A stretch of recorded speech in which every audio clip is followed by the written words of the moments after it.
샬롬, 하나님의 은혜로 우리 문방구 캠프를 잘 마쳤어요. 생각보다 여러분들이 즐겁고 또 재미있게 참여해주고 또 많은 은혜를 받은 것 같아서 참 감사했어요. 여러분, 이제부터 시작이에요. 우리가 캠프가 끝났다고 모든 것이 다 끝나는 것이 아니라 지금부터 시작이니까 더 큰 하나님의 은혜를 누리면서 여러분 승리하기를 주님의 이름으로 축복합니다. 화이팅! 샬롬, 다 같이 즐겁게 찬양 드리겠습니다.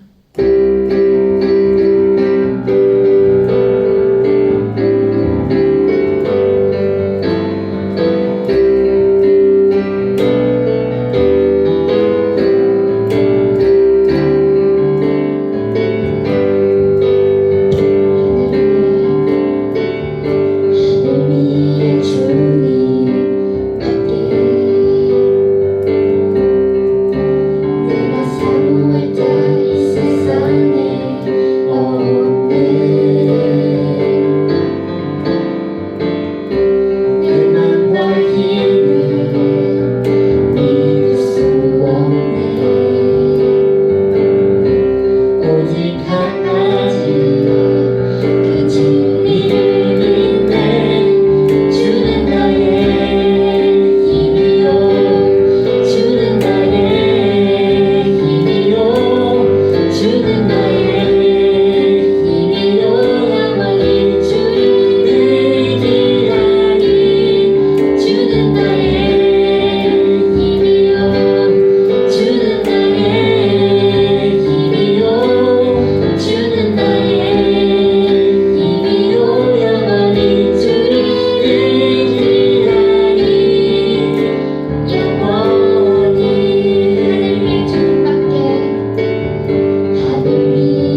온라인으로 드린 여름 수련회 이후에 일주일의 삶을 되돌아보며 기도드립니다. 잘못한 게 있거나 혹은 실수한 게 있다면 용서해 주시고 회개하게 하옵소서. 그때 그 은혜를 잊지 않고 기억하며 살아갈 수 있도록 도와주세요. 함께하지 못한 친구들이나 예배에 나오지 못한 친구들 가운데도 그들을 기억하여 주옵소서. 부족한 저를 통하여 주님의 자녀로 인도할 수 있게 하옵소서. 위대하신 예수 그리스도의 이름으로 기도드립니다. 아멘.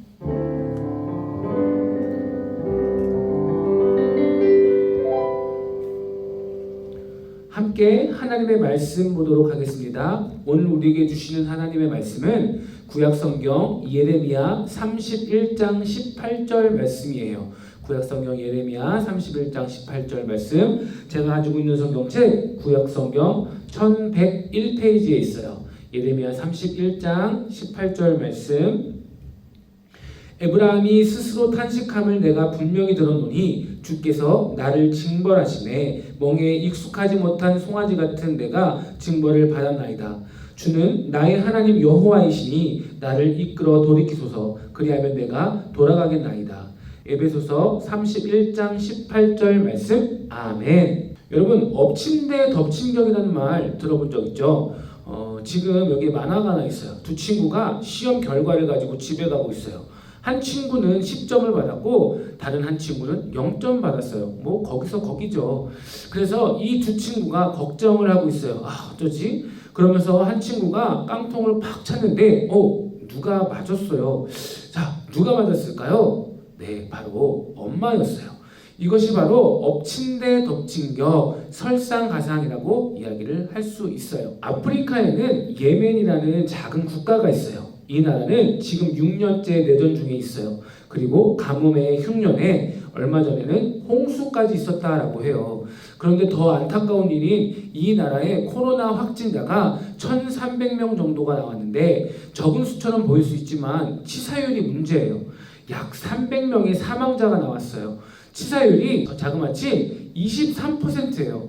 지구상에서 코로나 사망률이 가장 높은 나라가 바로 예멘이에요. 6년째 내전과 가뭄, 흉년, 그리고 얼마 전 홍수까지 계속되는 내전과 계속되는 자연재해로 10만여 명의 사상자가 발생했고 약 300만여 명이 집을 잃었어요. 국민의 60%가 외부에 있는 음식으로 생활을 연명하고 있는 나라가 바로 예멘이에요. 여러분, 이런 암담한 상황이 오늘 예레미야 31장에 등장해요. 바벨론이 너무 세니까 이스라엘과 주위에 있는 수많은 크고 작은 나라들이 바벨론에 맞서기 위해서 동맹하였어요. 지금 본문에 2명의 선지자가 나와요. 선지자는 하나님으로부터 계시를 받아서 백성들에게 대언하는 사람이에요. 예레미야 선지자와 하나냐 선지자예요. 자, 첫 번째 선지자 예레미야예요. 자, 예레미야는 전쟁을 시작하는 이스라엘에게 이렇게 외쳐요. 항복하라! 하나님이 바벨론을 들어 너희들을 징계하는 것이다. 다른 선지자는 하나냐예요. 하나냐는 이스라엘에게 이렇게 외쳐요. 앞으로 2년 안에 모든 것이 회복되고 승리하게 될 거야.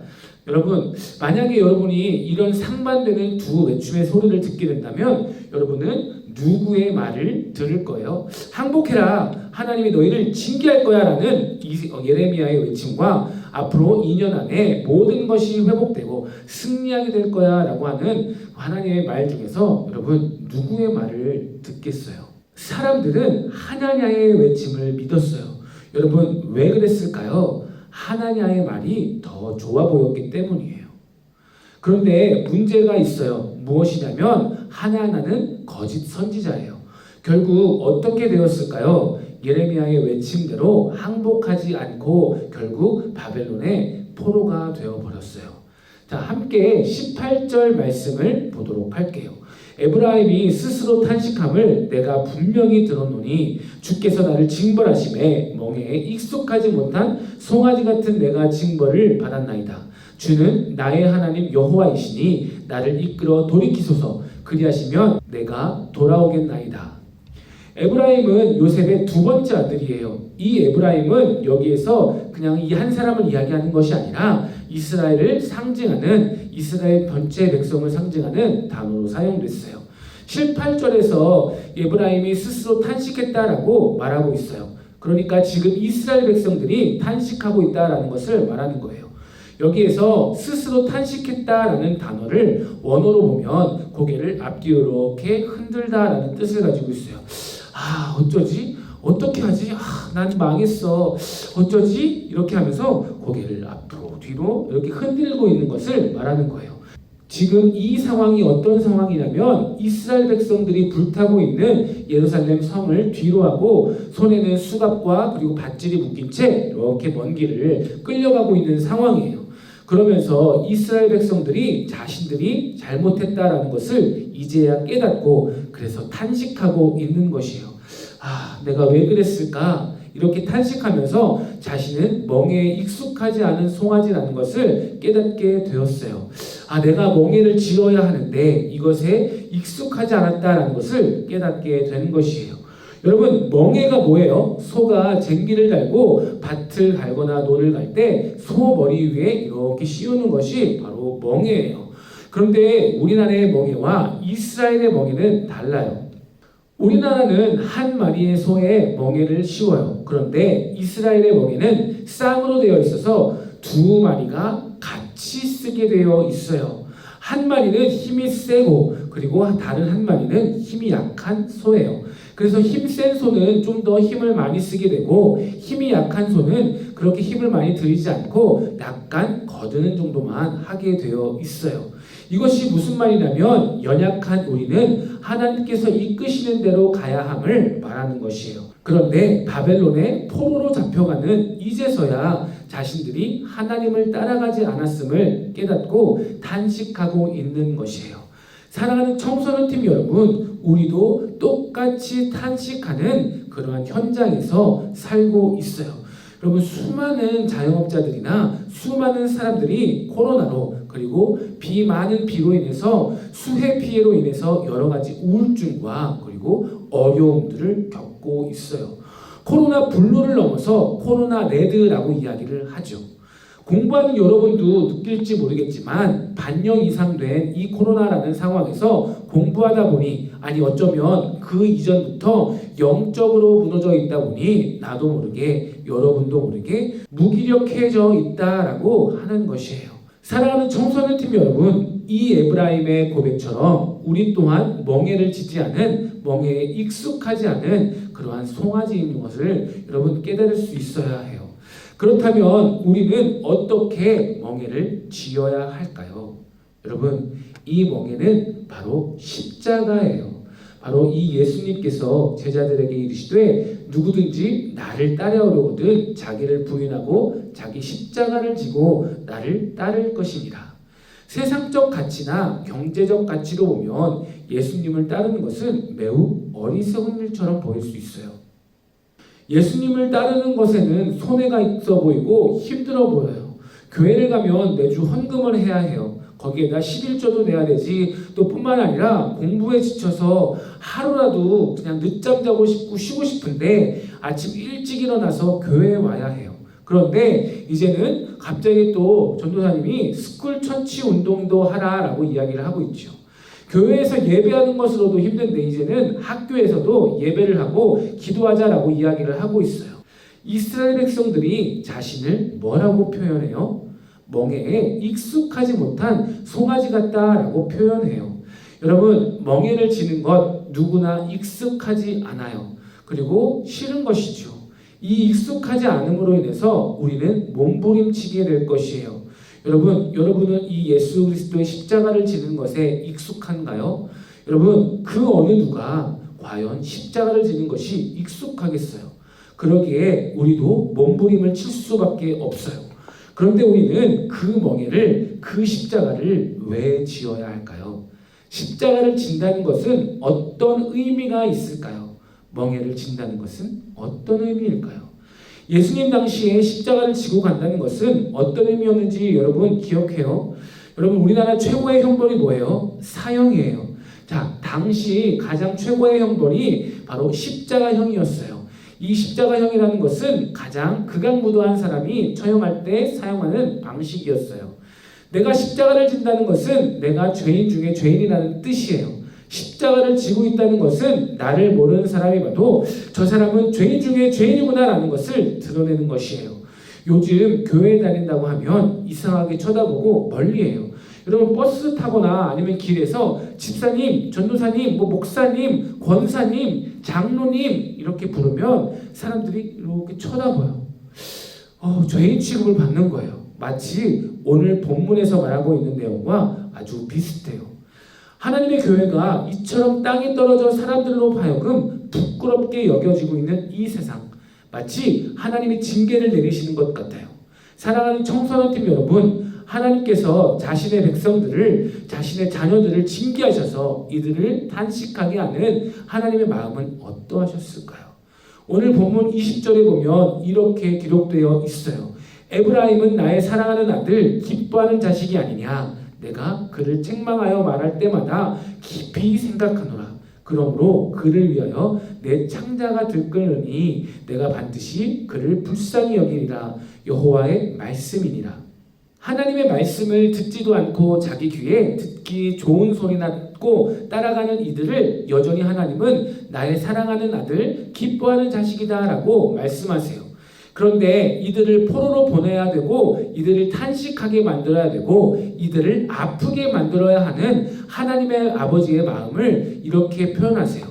내가 너희를 책망할 때마다 깊이 생각한다. 그리고 창자가 들끓는 듯한 아픔을 나는 항상 느낀다.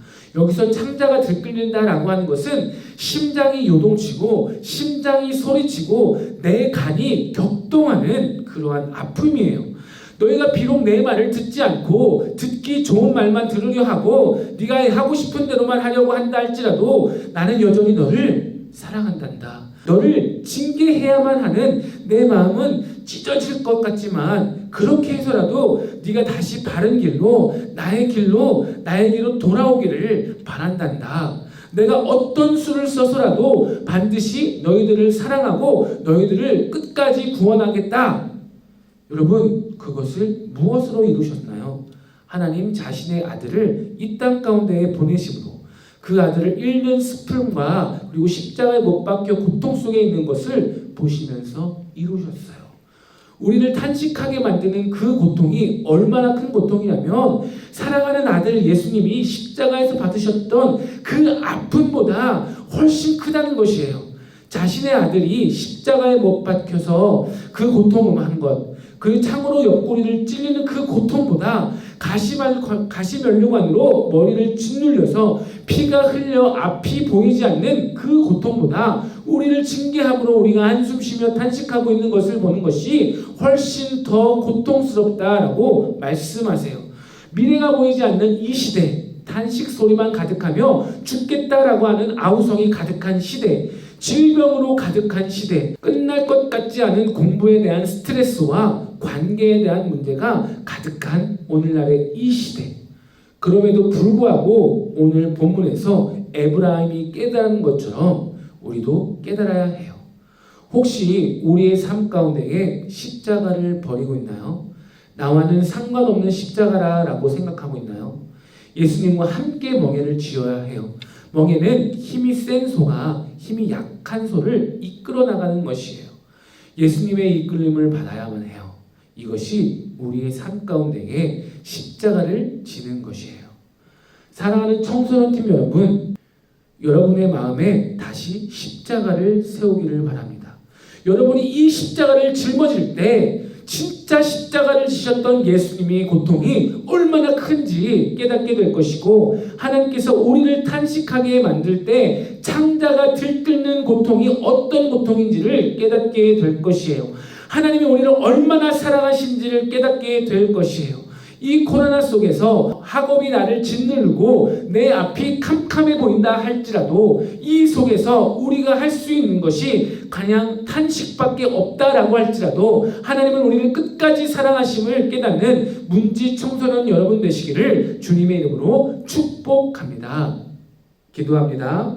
하나님, 이 시간 우리와 함께 해주시고 우리가 말뿐인 십자가를 지고 사는 삶이 아닌 나 자신을 부인하고 오직 보혈의 능력과 예수 그리스도의 피 흘리시기까지의 사랑과 예수님이 나를 대신하여 죽으신 그 놀라운 사랑을 체험하는 삶을 살아가게 하여 주시옵소서. 어려운 시기입니다. 그럼에도 불구하고 우리는 오직 주 예수 그리스도의 십자가를 붙잡고 나아가기를 간절히 원합니다. 하나님, 우리와 함께하여 주시옵소서. 이 모든 말씀 우리 주 예수 그리스도의 이름으로 감사하며 기도드립니다.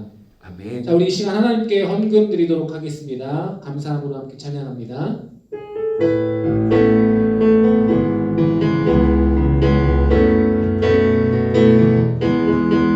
감사함으로 주를 높이며 은혜에 들어가서 찬송함으로 그 이름을 송축할지어다.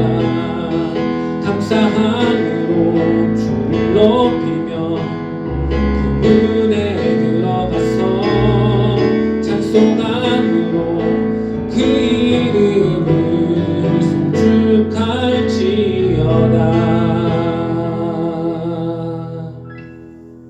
거룩하고 복된 주일, 하나님 앞에 예배하며 이 시간 하나님 물질을 드립니다. 작은 것을 작다 하지 않으시고 그 중심을 보시는 하나님, 귀한 하나님의 자녀들의 고백이 담긴 헌금을 기뻐 받아 주시옵소서.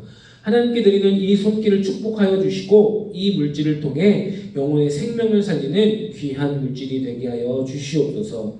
우리의 마음과 생각이 오직 하나님께로만 향하기를 원하며 예수 그리스도의 이름으로 기도드립니다. 아멘. 함께 파송의 찬양하도록 하겠습니다.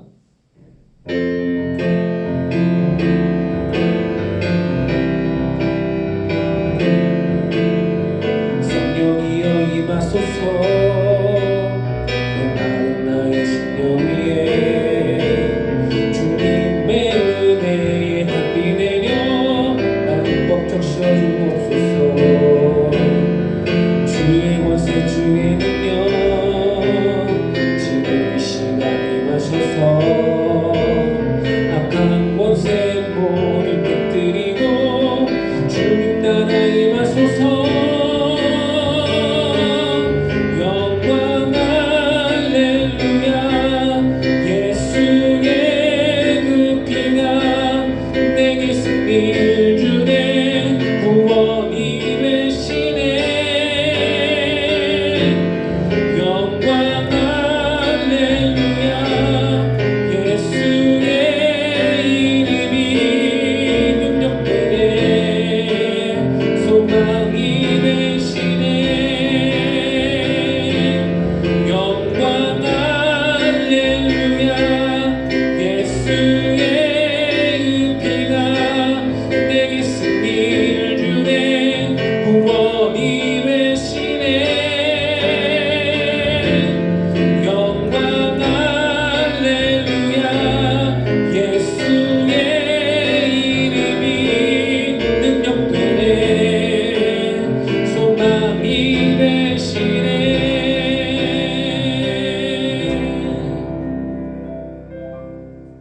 우리 함께 주기도문 하심으로 예배를 마치도록 하겠습니다.